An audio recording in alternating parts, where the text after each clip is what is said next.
Y luego de que en un fin de semana mataran 87 salvadoreños, en un fin de semana, nosotros tuvimos una reunión a las 3, 4 de la mañana y decidimos pararlo. Y lo fuimos a parar y lo aniquilamos totalmente en la operación más exitosa en toda la historia de la humanidad, porque tuvimos 0 bajas civiles.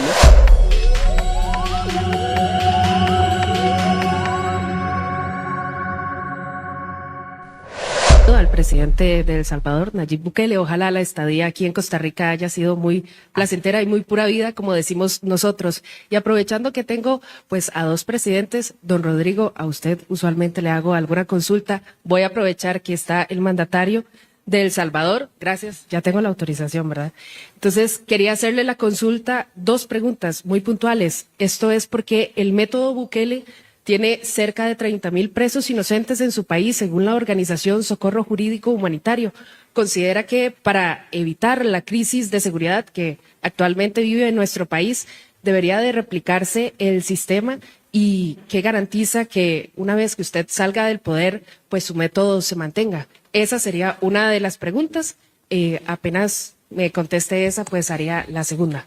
Sí, muchas gracias. Como en todo país, todo país democrático siempre hay oposición.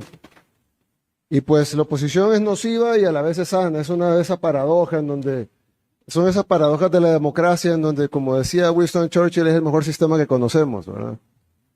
Y entonces en El Salvador tenemos oposición. Esa ONG que usted menciona es una ONG formada por exmiembros del FMLN, que además no solo son oposición del gobierno, digamos, ellos mismos lo dicen, sino que además fueron gobierno 10 años. Fue la década más sangrienta que vivió nuestro país. Llegamos a tener en el gobierno de ellos, de los miembros de Socorro Jurídico, de los que conforman la Junta Directiva de Socorro Jurídico, en su gobierno llegamos a tener 103 homicidios por cada 100,000 habitantes, que es la tasa de homicidios más alta de todo el mundo, más alta que Afganistán, más alta que Irak, más alta que cualquier país de África subsahariana, más África que cualquier lado, más África que toda Latinoamérica, más alta, perdón, que toda Latinoamérica, la más alta del mundo la llegamos a tener en el gobierno de ellos. En el gobierno de ellos también hubo una tregua con las pandillas, en donde esos videos que salen, donde los pandilleros tenían prostitutas, fiestas con luces de discoteca, drogas, transmitían sus fiestas por internet.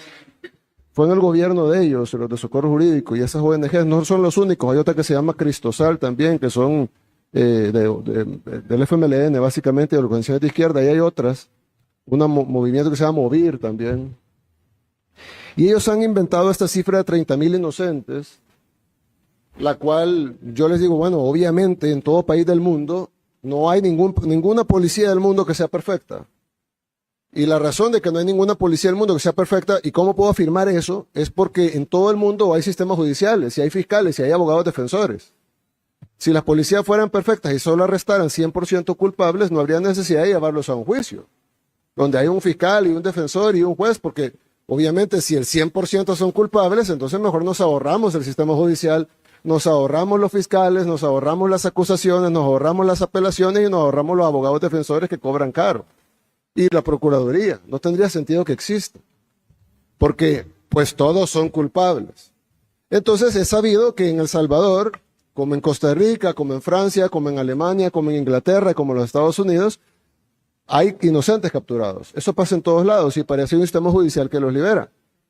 Y me decía un reportero de la BBC del Reino Unido, me decía, sí, pero sus cifras son mayores que las nuestras, en porcentaje, por supuesto. Y le digo, claro, porque el Reino Unido no ha sido la capital mundial de los homicidios, éramos nosotros. Y si éramos la capital mundial de los homicidios es porque teníamos el mayor número de homicidas. Y si teníamos el mayor número de homicidas, obviamente tendremos el mayor número de presos homicidas. Y si tenemos el mayor número de presos, pues obviamente habrá un porcentaje de personas inocentes que han sido liberadas en su gran mayoría, y hemos liberado 7,000 personas. Lo otro que es importante decir es que alguien dice, bueno, pero El Salvador ha metido a la cárcel al 1% de la población. Yo le decía, no. Nosotros hemos liberado al 99% de la población que estaba en la cárcel, porque en El Salvador todos estaban en la cárcel. Para los que conocen salvadoreños o tienen familia en El Salvador o tienen amigos salvadoreños o si no, pueden preguntarle a medios aliados, etcétera. los salvadoreños estaban en la cárcel todos. No podían ir los niños a jugar, no podía alguien caminar por la calle, no podía ir un par de señoritas solas caminando por la calle, eso era impensable. Iban a ser violadas, les iban a arrancar la cabeza, iban a dejar las cabezas tiradas en un basurero. Entonces, nosotros no metimos preso al 1% de la población, nosotros liberamos al 99%. Obviamente, las operaciones no son perfectas y pues sin ninguna intención de dañar a una persona inocente, algunos inocentes pues obviamente fueron capturados de la misma manera que lo son en Francia, en Alemania, en Japón y en todos los países del mundo, y estamos liberándolos. Ya hemos liberado 8,000 personas y vamos a liberar el 100% de inocentes. Ahora, yo le decía a un embajador, no voy a decir de qué país, pero yo le decía a un embajador que me decía eso. Dice, porque hay que acelerar las liberaciones de los inocentes. Y yo le digo, claro, embajador. Pero ¿usted cree que un país que comete error al capturar culpables no va a cometer error al liberar inocentes? Porque el problema es que me dice, libéralos, pero si los liberamos se van a ir culpables, ahí van a ir a matar. Y yo le conté un caso en donde yo le dije, le voy a contar un caso donde el Estado violó a una niña. Me dice, ¿cómo que el Estado violó a una niña? Sí, el Estado violó a una niña de 8 años y la mató. ¿Pero cómo fue así? Yo le dije, bueno, se capturó a un hombre por violación. ¿En qué año, ministro? Perdón. 2008. Se capturó a un hombre por violación en el año 2008. El hombre salió libre, o estuvo preso como 4 o 5 años, sale libre, luego fue capturado de nuevo por violación en el año 2012, luego salió libre, no le pudieron probar esa segunda violación, a pesar que había estado preso por la primera, luego fue capturado una tercera vez, o ya la tercera fue la nuestra, no. Luego fue capturado por lesiones a una mujer en el 2014. Y ahí sí fue puesto, ahí sí lo condenaron. No, ahí salió libre de nuevo. Y luego, ya en nuestro gobierno, violó y mató a una niña. Entonces a esa niña, ¿quién la violó y la mató? Ese sujeto, claro, y ahora está cumpliendo una pena y nunca va a salir de la cárcel. Nunca. Pero a esa niña también la violó y la mató el Estado. Y era una niña de 8 años. Para los que tienen hijas, piensen, o hermanas, piensen en sus hijas de 8 o de esa edad, que venga un sinvergüenza que estuvo 3 veces capturado por violación y lesiones a mujeres, o sea, un psicópata que odia a las mujeres, que viola a mujeres, que lesiona a mujeres, el Estado lo protegió sus derechos humanos, lo liberaron 3 veces y terminó violando y matando a una niña hasta que este gobierno no ponderó sus derechos humanos, sino que ponderó los derechos humanos de esa pobre niña que no debió haber sido violada ni asesinada. Entonces, nosotros hemos recibido